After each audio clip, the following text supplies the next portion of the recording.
У главы областной администрации всегда есть на заготове 1,5 миллиона.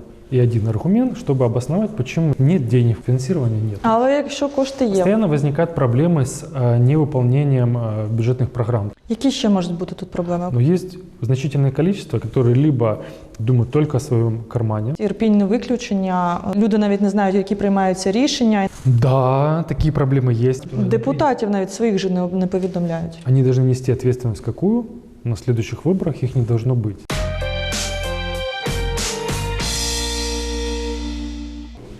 Вітаю! Ви дивитеся актуальне інтерв'ю на телеканалі «Погляд». Сьогодні у нас у гостях депутат Київської обласної ради Іван Ступак.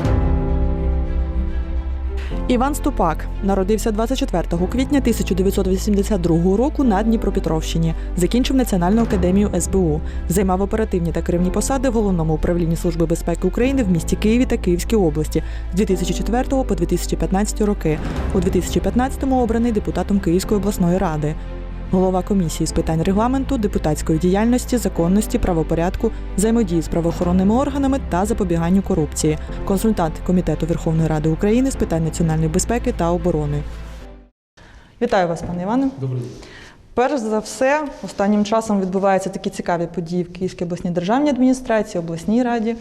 І що ми, журналісти, особисто відмітили, що останніми роками дуже часто заміщуються посади голів державних адміністрацій. І ви, як людина, як депутат, яка була обрана у 2015 році, ви особисто застали, мабуть, вже 8-го голови державної адміністрації. Як ви вважаєте, чому так відбувається? Да, 8-й уже ТВО, временно исполняющий обязанности. До этого было 7 полноценных губернаторов. К сожалению, они ротируются чаще, чем бы это хотелось, и не успеваешь в прямом смысле с ними знакомиться, потому что их просто убирают, снимают по разным причинам.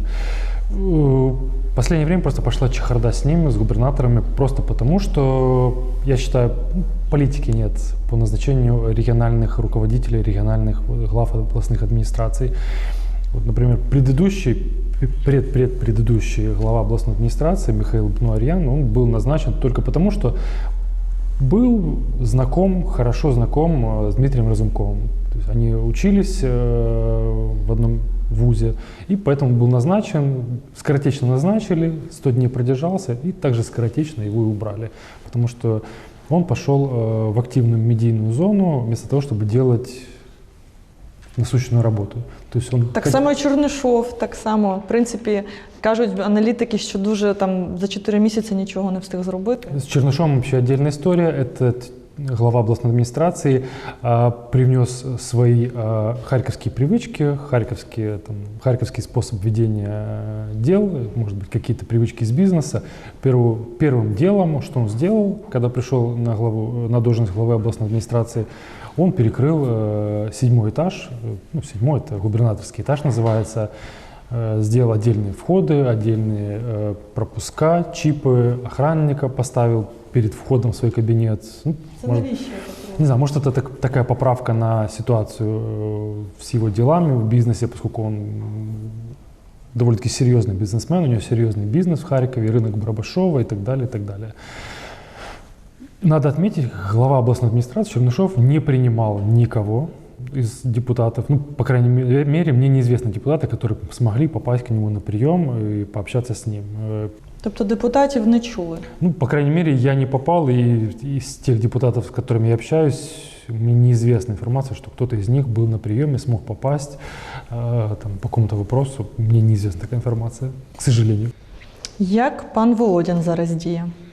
Не готов сказать, потому что контакта с ним нет, априори от слова совсем. Я не контактирую, я не общаюсь. Собственно говоря, точек соприкосновения нету. Он сейчас занят сугубо карантином, карантинные меры, борьба с заболеваемостью, уровень заболеваемости, всплеск, все, что вокруг этого связано.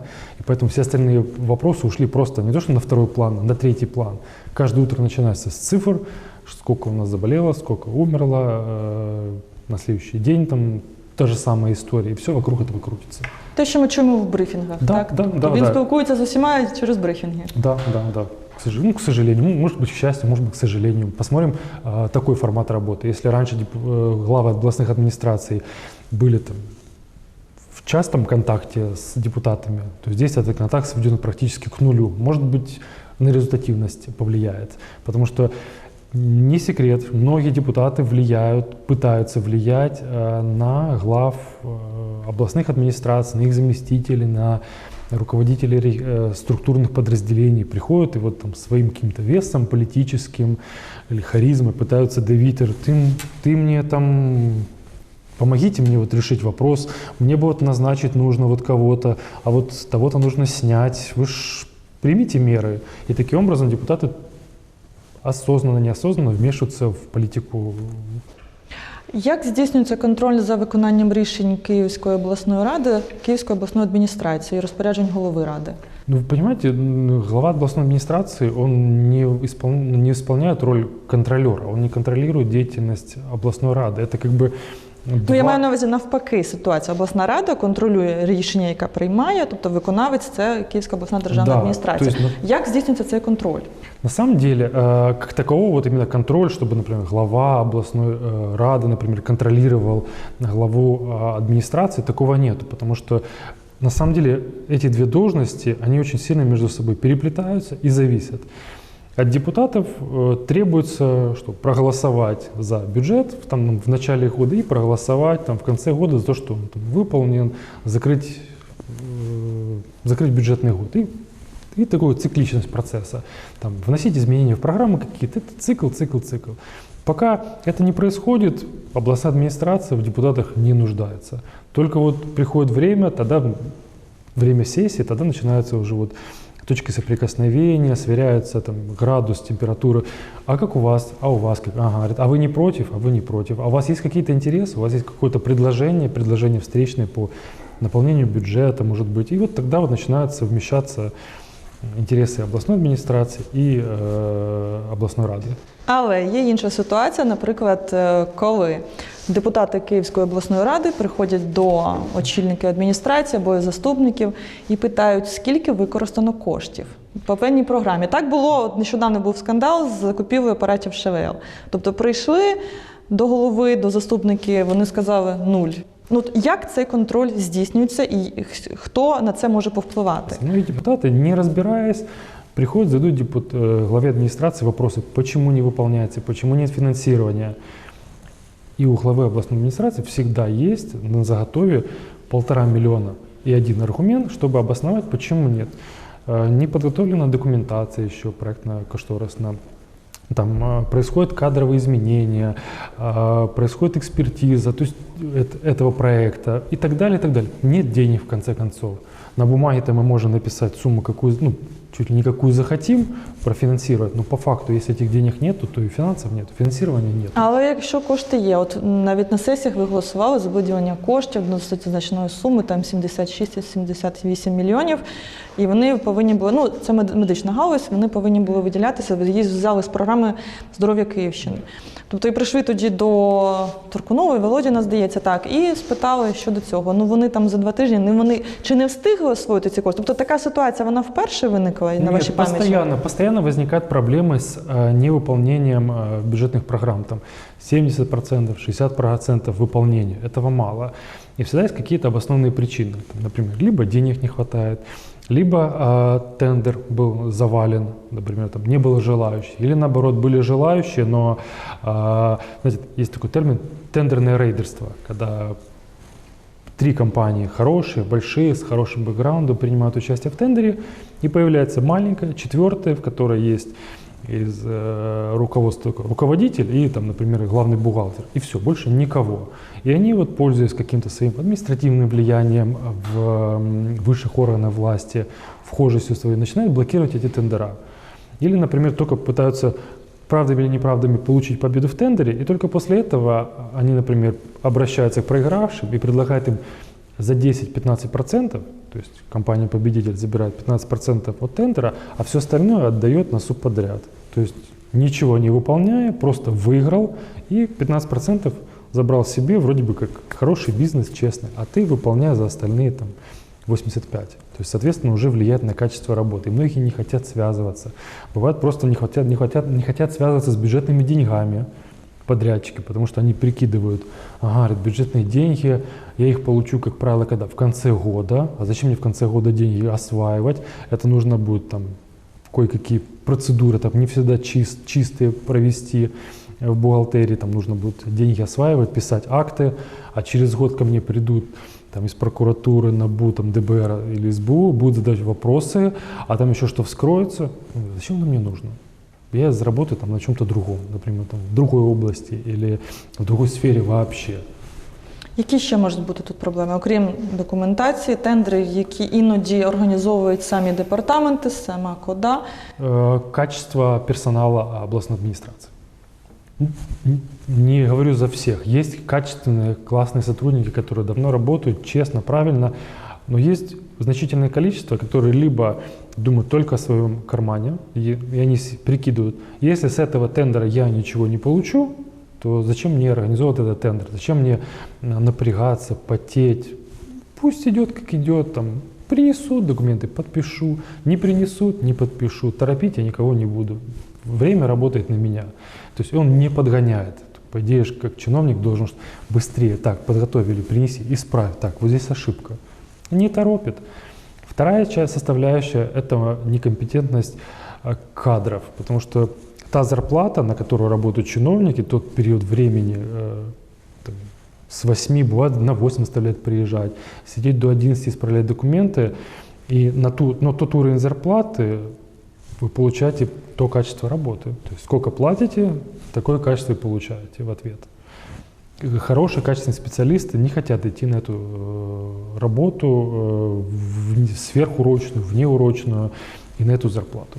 Поэтому это сказывается. Ну, частично нет, там есть масса классных людей, но в то же время. Зрозуміло.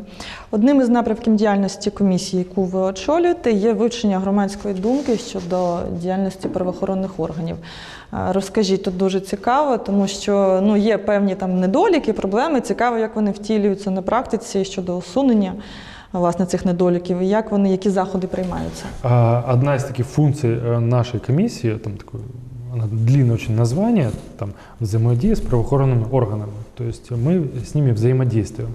Мы не привлекаем общественность к этому взаимодействию. Наши функции сводятся к тому, чтобы заслушать отчет руководства полиции и руководства прокуратуры в конце календарного года. То есть мы получаем на нашу комиссию их отчет. То вы слушаете их тільки раз на рік? Ну, это вот по плану. Ну, например, у нас планово мы раз на рік заслуховуем их. Какая вот происходит там ситуация с криминогенной по линии там, работы полиции и по линии работы прокуратуры. Приглашаем сотрудников полиции, они приходят там, в разного уровня, руководители следственных подразделений, сотрудники, там, заместители, руководители областного управления полиции. Прокуратура, к сожалению, приходит в лучшем случае раз через 4. Один раз через 4 приглашения. Бывает, когда напряженная ситуация взаимоотношений, прокуратура вообще не приходит.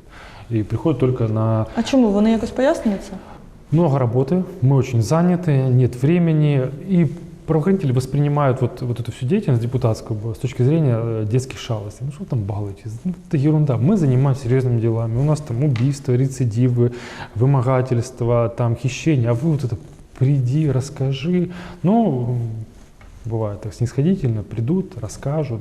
Но среди года мы стараемся по тем вопросам, по тонким какие-то. Есть обращения от там, общественных организаций, от жителей области, жалобы, конкретные жалобы на там, действия сотрудников полиции, на, например, где-то идет массовая вырубка леса, полиция не реагирует. И вот мы стараемся там где-то вызвать руководителей полиции и услышать их позицию по этому вопросу.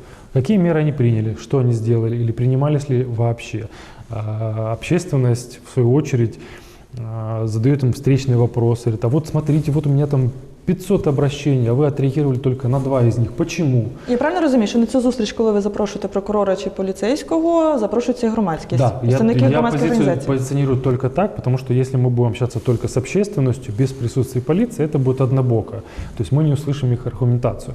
То есть больше похоже чем-то работа на третейского судью. Есть вот позиция общественности, есть позиция полиции. Они должны обосновать, там, почему полиция не работает. Они обосновали, мы это дело там, передали в другой орган. Почему, каких нам может быть вопросы? Общественность, ну да, согласна, действительно, принимать. Или наоборот, им нечего сказать. И тогда мы можем использовать какой-то инструментарий для реагирования на вот такие вот острые вопросы, например, можем обратиться к вышестоящему руководству полиции, там, к министру, что вот такая ситуация, примите меры, разберитесь, пожалуйста, посмотрите. Мы не имеем права сказать, так, увольте его, ну это неправильно, это непрофессионально, не аргументированно. Мы имеем право просто обратить вышестоящего руководителя на нижестоящего там, сотрудника, примите меры, разберитесь, он прав, не прав, и потом нам, пожалуйста, расскажите, и общественности дайте ответ. Коли останнього разу була така зустріч? Ой, это было давненько, до карантина. Во время карантина я не провожу комиссии, я не организовываю, потому что люди со всей области едут, чисто из этических соображений и безопасности. Но это было давно, перед Новым годом, скорее всего, было вот такое последнее, что-то большое. Це була якась резонансна справа? Нет, резонансного ничего не было, были вот небольшие вот несогласия местных жителей. Не вспомню эту историю, пытаюсь сейчас вспомнить. Ничего такого значущего не было. Но в предыдущие разы мы собирали, это было какое-то время назад, собирали отдельно правоохранителей, отдельно общественность и просили, инициировали даже вопрос о том, чтобы... Мы знаем, что в Киевской области огромное количество нелегальных АЗС, производств контрафактной продукции, потому что основной потребитель – это кто? Киев. И где находятся часто такие производства? Вокруг Киева. То есть варят бензин, производят фальсифицированный спирт и всякую разную продукцию и сбывают ее в Киеве. Мы приглашали правоохранителей, говорят, мы хотим вам помочь. Какая помощь нужна от нас, от общественности? Потому что мы обычно вас призываем только когда нужно вам получить, там, скажем так, на орехи. Что мы можем помочь? Они говорят, дайте нам информацию, обратитесь в районы, в города Киевской области, пускай нам дадут информацию о том, есть ли на их территории нелегальное производство виноводочных изделий, там, бензина, топлива, сигарет.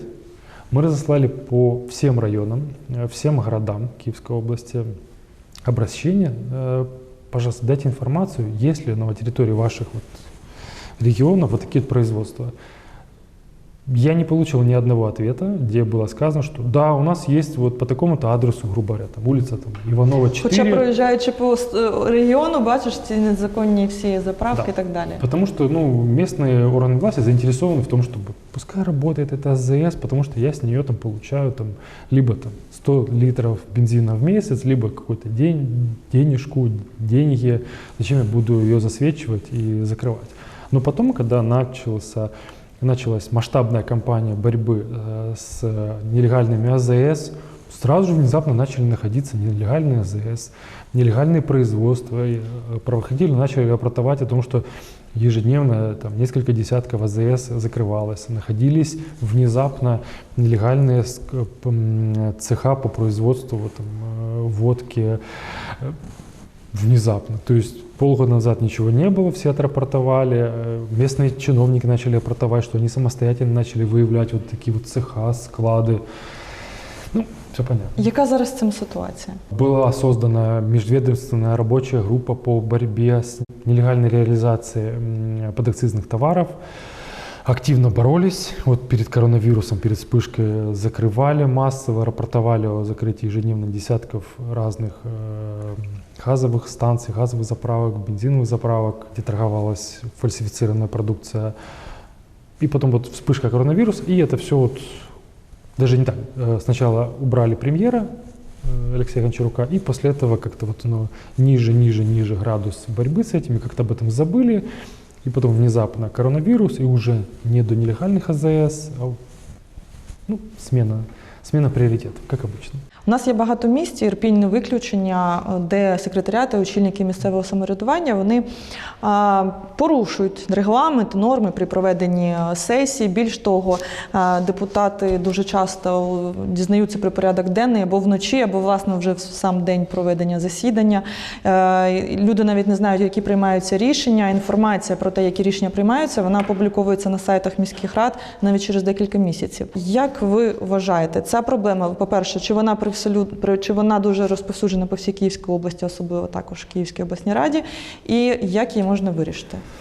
Да, такие проблемы есть. Местные жители часто Ирпень жалуются на свою местную власть, постоянно приходят люди, обращения, что вот там какая-то стройка, вот что-то нарушают, там рубят лес, примите меры, но мы исходим из того, что это же ваша местная власть, вы ее избрали. То есть у нас есть определенный инструментарий, мы не можем заставить, например, там, позвонить или написать письмо міському голові, ты там это не делай, иначе что? Значит, что мы точно такие же депутаты, как и местные депутаты. Они принимают решения, да, они, например, не соблюдают регламент, они не уведомляют своих же избирателей, которые их избрали, о тех решениях, которые они приняли. Депутатів навіть своїх же не повідомляють. Но они должны нести ответственность какую? На следующих выборах их не должно быть. Это же вы их избираете. Ну, вы это сейчас такое общее понятие. Вы их избираете. Если вам этот депутат не нравится, в следующий раз не избирайте его.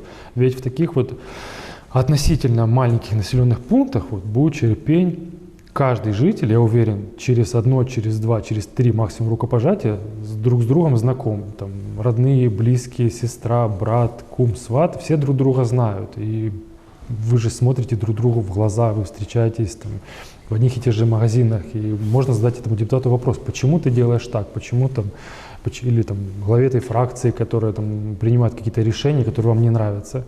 Не нравится депутат, в том-то и фишка местного самоуправления. Не нравится депутат, не голосуй за него в следующий раз. Не бери эти 500 гривен, не бери 1000 гривен за свой голос, не продавай. То есть на выборах покупают твой голос, тебе дали деньги, ты отдал голос. На этом ваши взаимоотношения закончились. При тому, що люди не розуміють, що це на 5 років.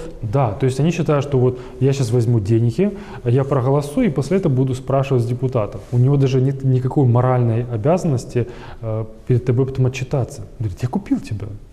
Какое ты имеешь право меня спрашивать? Я дал тебе деньги, ты проголосовал. Договор купли-продажи, как в магазине. Купил пачку печенья, дал деньги, забрал. Все, мы ничем друг другу больше не обязаны. А в законодавстві немає таких якихось норм, які б якось унормували ці всі проблеми?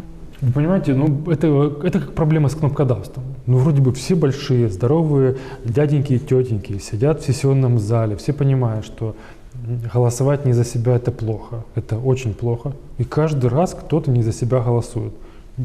Что мы говорим, в Верховной Раде так люди продолжают голосовать, хотя все идут, все клянутся, что честно, я точно не буду. А потом, ну вот я отдал свою карточку, за меня проголосовали. Ну вот так получилось, это в лучшем случае. В худшем убегают от телекамер, прячутся. Ну проголосовал, и что теперь?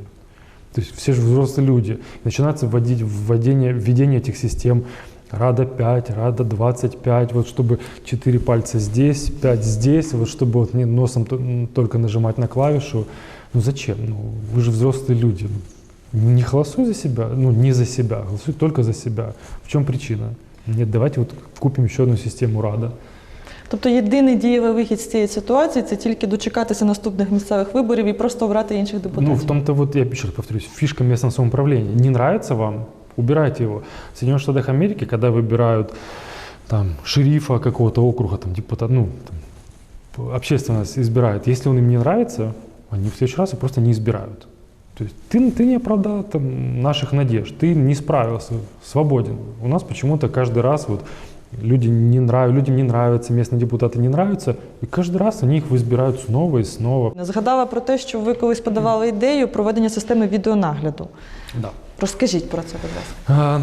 Система видеонаблюдения, она, в принципе, вводится сейчас повсеместно, насколько это возможно. В Киевской области, по всей Украине внедряться будет контроль на дорогах. Одна, конечно, составляющая, это чтобы убрать коррупционную часть, чтобы сотрудники полиции, скажем так, в ручном режиме не останавливали водителей и не начинали цепляться, а вот габарит у тебя не горит, а вот у тебя огнетушителя нет, и таким образом вымогать от человека взятку.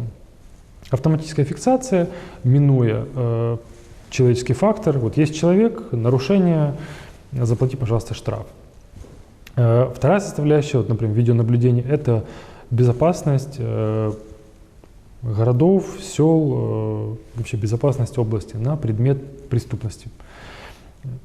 Действительно, то количество камер, которые сейчас находятся в Киевской области, они помогают раскрывать преступления по горячим следам. Нам приходили сотрудники полиции и рассказывают, что действительно, да, помогают эти камеры быстро находить угоны, похищение граждан в ускоренном порядке.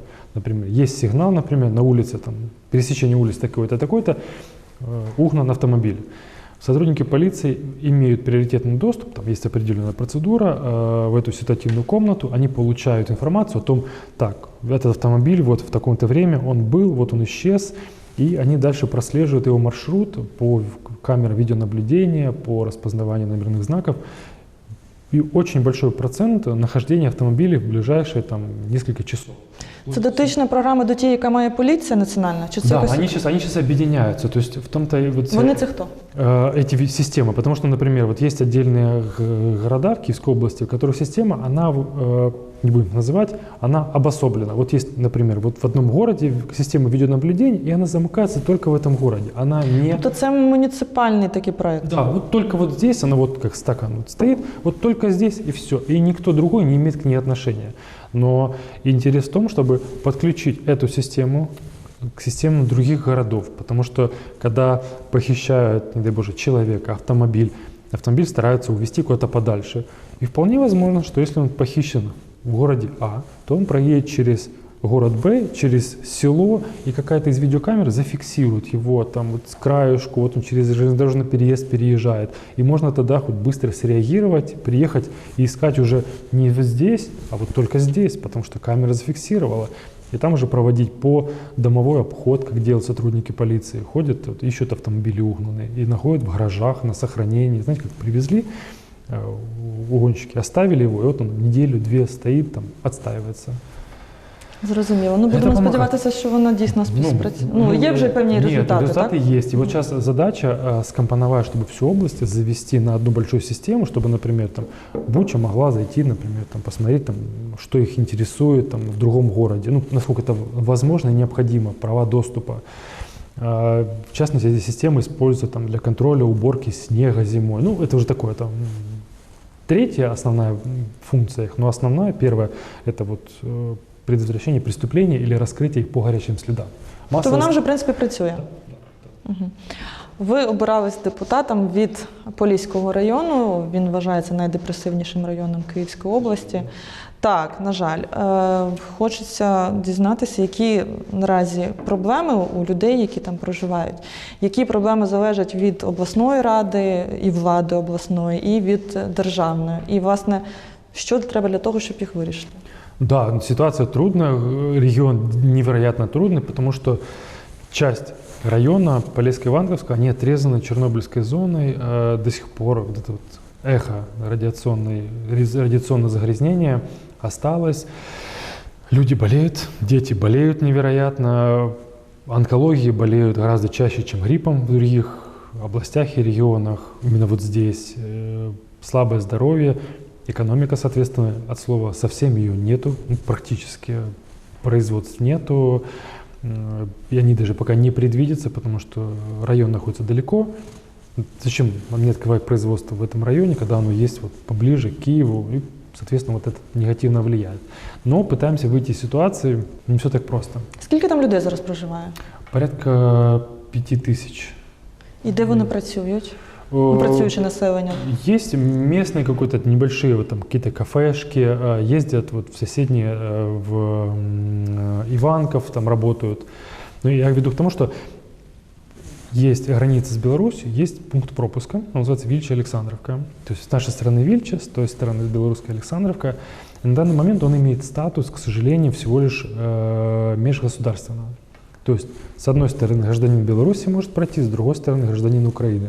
Так, і на період карантину Білорусія теж вона нічого не обмежила, карантину там не було. Відповідно, наші громадяни просто...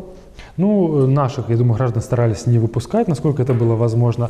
Но я веду к тому, что мы пытаемся расширить этот пункт пропуска и сделать его международным, чтобы любой гражданин мог пересечь его. Там, турок, литовец, поляк могли переезжать, то есть для увеличения транзита груза.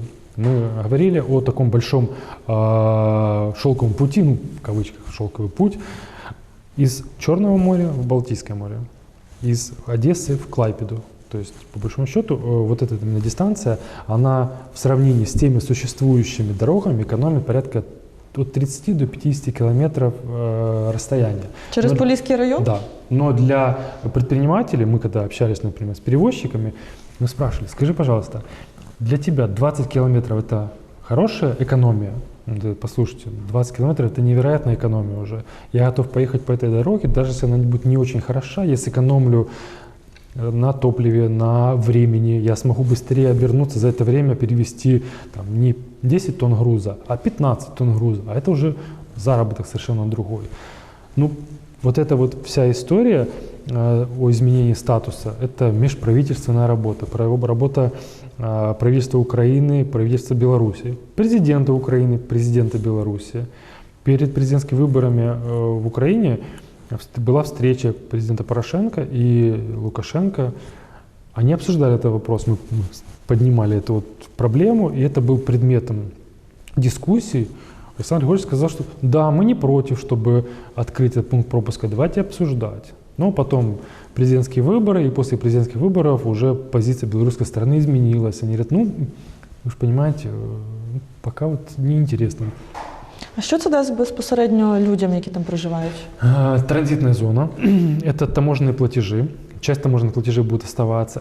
Это какой-то всплеск вот этой вот трассы, которая ведет вот, в Полесский район, для открытия, как бы это мелочно не выглядело, или, там, смешно, это кафе, это заправки. Может быть, для какого-то серьезного района 2-3 заправки на бюджете не играет абсолютно никакой роли, но для Иванкова, Полесья 2-3 заправки – это уже ого-го-го, это уже серьезный результат. Это уже 5-6 человек на каждую заправку можно устроить, как минимум. Говорит, ого-го, это уже трудоустройство. А у этих 5-6 человек есть семья еще, там 5-6 человек. Это уже деньги, это уже какой-то вот поток, какая-то жизнь пошла уже. И вторая большая проблема, которая есть, мы ездили, Киевская областная администрация, там часть депутатов, мы выезжали на место, на границу Беларуси и Украины, мы искали место, присматривали, которое можно использовать для строительства нового контрольно-пропускного пункта.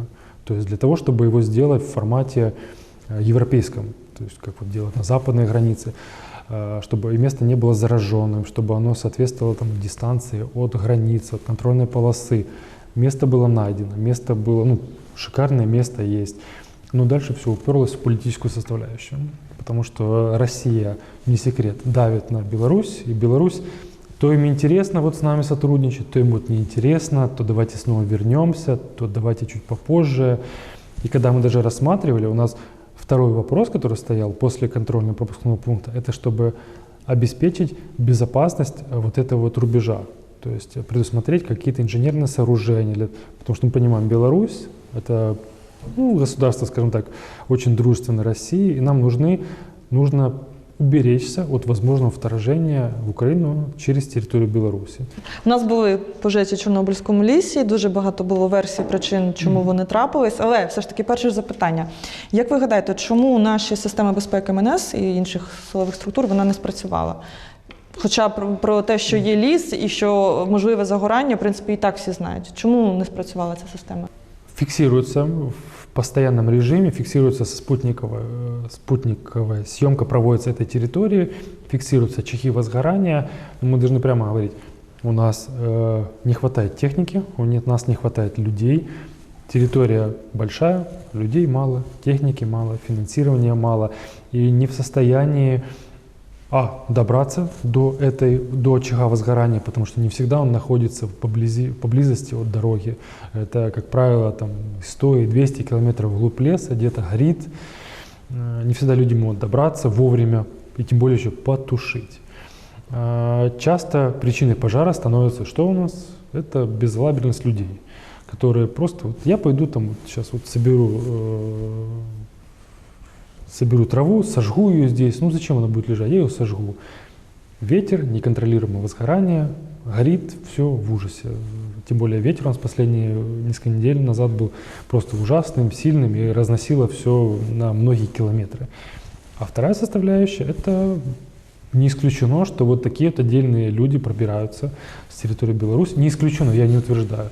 И осуществляют поджоги. Потому что может свидетельствовать в пользу этой версии – это были фотографии опубликованы и у Арсена Борисовича Авакова, по-моему, где такие очаги, видно, что возгорание было рукотворным, вот как ореол, в форме ореола, и множество разных очагов в разных местах. То есть не просто вот горячая погода, там, гроза, а именно вот рукотворная, очень похоже на рукотворный. И вторая составляющая, очень часто играют спецслужбы, это есть проблема, вот, например, пожар, люди в дыму не могут выйти, это разгон в соцсетях, в Фейсбуке, в Инстаграме, в Твиттере, разгон, что какая власть плохая, а? Что ж происходит, горит уже, сколько можно уже, давай всех сметаю эту власть. Это вот элементы гибридной вот войны в соцсетях. Сами подожгли, сами в Фейсбуке розогнали, ну, ви самі бачили, як це відбувається.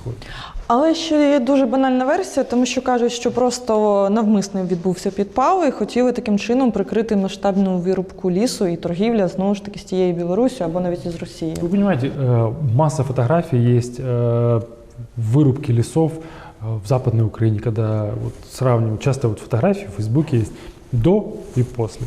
До лес кудрявый, кучерявый, как у чернокожего на голове, а после вырубки вот одинокие вот там сосенки стоят и ничего нету. Никого это не смущает, никто ничего не прикрывает. Сухостой был, вырубили. А докажите, что это был не сухостой. Мы говорим, что это был сухостой. Ну, то есть слово на слово. Нет ответственности за вырубку леса. Ни один крупный чиновник не сел. Пока там, главу лесхоза или глав вот этих маленьких лесхозов не посадят на серьезный срок с конфискацией, мы не сможем побороть эту. Як ви відноситесь до того, що з'явилася інформація, що МНС проводили якусь антидиверсійну операцію? Ви чули про таке? Да. Що воно означає? Это масштабный поиск поджигателей. Были зафиксированы неоднократные очаги, даже не одинокие очаги возгорания в лесу, и пришли к выводу, что это рукотворное. То есть не просто вот там люди, жители села, что-то там вот сгребали траву, подожгли ее или мусор, ветер разнес. Это масштабные очаги в разных местах, даже там, где человека нету, то есть вдали от дорог. То есть нельзя предположить, что это были туристы, они приехали, пожарили шашлыки, забыли потушить, и вот, знаете, как случайное возгорание. Вдалеке от населенных пунктов, вдалеке от трассы натолкнул на мысль о том, что эти массовые очаги – это рукотворное дело, это какая-то вот группа людей поджигает.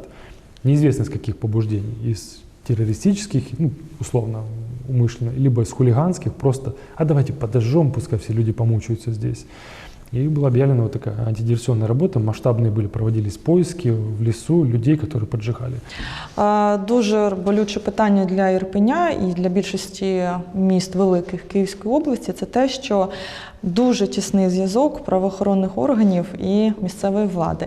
От в містах, які я згадувала, так, на протязі інтерв'ю, які я можу навіть назвати, Ірпінь, Буча, деякі навіть правоохоронні органи, деякі працівники правоохоронних органів, вони дуже часто виїжджають на певну якусь незаконну забудову. Забудовник – це людина, яка дуже тісно пов'язана з депутатом міської ради, або, власне, є депутат міської ради. І вони виступають проти активістів, які проти цього незаконної забудови. Дуже такий тісний зв'язок. Як його розірвати? Правильно говорите, связь есть. Она была всегда, и она на данный момент сохраняется, к сожалению. Застройщик, если мы говорим, например, конкретно застройщик, там, застройщик А, он незаконно начал строительство там, жилого комплекса. Он рубит лес, он строит. В его распоряжении есть какие ресурсы? В его распоряжении есть, в первую очередь, денежный ресурс. Если он начал строить, значит, у него есть деньги. Он может использовать местных депутатов, там, банально купить их или банально не покупать, потому что это зависит от того, от его просчетов. Что-то он, перед тем, как потратить какую-то сумму денег, он посчитает, что это ему даст. Это будет хорошо или это просто будет трата денег, депутаты возьмут эту взятку, съедят ее условно, но при этом не помогут и то есть не сделают то, что от них просят. И второе, в его распоряжении есть квартиры, которые он строит. Масса правоохранителей, которые находятся в бесквартирном положении, снимают жилье, живут на съемные, там, у родителей многие годы. И вот, Тому що маленька заробітна платня? ну, мы не говорим сейчас за НАБУ или за ДБР, в которой зарплата там и сотни тысяч гривен есть. Застройщик может что предложить? у меня есть квартира, я могу ее отдать вам, а могу отдать другому правоохранителю. Взамін на те, що ви Ну, может даже пока взамен не говорить. Он просто хочет, я хочу вам предложить, ну, как один из вариантов, я хочу вам предложить 3 квартиры, к примеру, в Ирпене. Что делает там сотрудник или этот руководитель? Ну, конечно, он соглашается. Он одну оставит себе, там, решит, а 2 раздаст там, своим подчиненным, приближенным или те, которые там нуждаются больше всех. Но здесь, соответственно, вопрос становится, он теперь обязан, и теперь этот застройщик или этот региональный там, мэр, заммэра, неважно кто, может обратиться к нему и сказать, я же тебе услугу оказал, окажи и ты мне услугу. Вот стоят вот активисты, вот мучают меня, пишут тебе заявление, что ты будешь делать? Он скажет, ну, я обязан, я тогда, ну, прикрою глаза тогда на вот такие обращения, ну, не буду реагировать. Вот так договариваться. Это уже, знаете, как вот на пальцах показываю, как это происходит. що далі з цим робити? Обеспечить правоохранителей. Пока они не будут обеспечены жильем, пока не будет действительно финансовой поддержки правоохранителей, квартирный вопрос не будет для них решаться, зарплата, эти вещи будут происходить постоянно. Потому что у правоохранителя, у него, например, там 20 дел в производстве, к примеру, у следователя. И он думает, одним делом больше, ну, если мы возьмем просто следователя, маленькую единицу, одним делом больше, одним делом меньше, но у меня будет квартира. Я лучше закрою это дело как-то по каким-то причинам, но мне за это подарят квартиру. Моя семья будет жить в хорошей 2-комнатной или 3-комнатной квартире в Ирпене или в Буче. Почему нет? Наостанок ваші поради або рекомендації, або, можливо, побажання нашим громадянам, які, можливо, б покращили або контроль, або якось підвищили свою активність за роботою і місцевої влади, і поліцейських. Не молчать.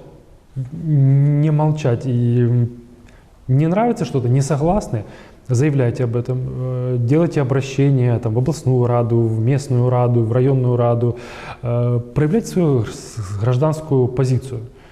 Потому что позиция в формате, ну, ничего не будет, ну что я обращусь, и что из этого, пусть будет так. Это не позиция. Не согласны с чем-то, заявляйте себе.